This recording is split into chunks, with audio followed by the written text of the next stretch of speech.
The challenge in this case was to help the parties arrive at a settlement on the figure, because they were miles apart at the beginning of the mediation, but also to help them reach agreement on acceptable release and discharge terms.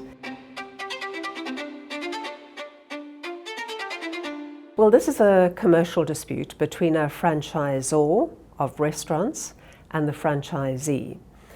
And the franchisor alleged unethical behaviour on the part of the franchisee, basically saying that the franchisee had deliberately allowed the goodwill value of the franchise to diminish to such an extent that the franchise had no value and couldn't easily be sold on.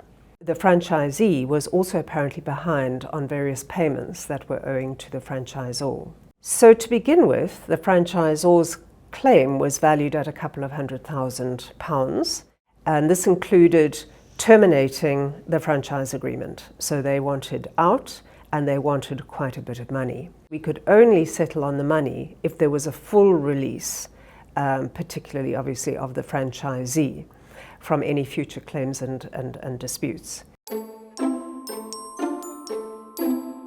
I conducted the mediation online.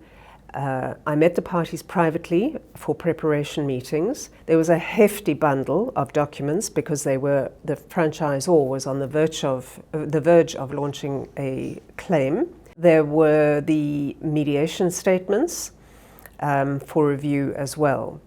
The actual mediation lasted nearly 10 hours. Settlement was achieved, and the solicitor gave me this feedback. I went into the mediation believing that the prospect of a successful outcome was low and that proceedings seemed inevitable. Felicity's diligence, patience, and careful problem solving arrived the parties at a commercial solution. So I guess this is what it took to get them to a point of settlement. Patience, working really carefully between the rooms, and extreme diligence, as he describes it, around wording, because the wording really in the release terms became so critical.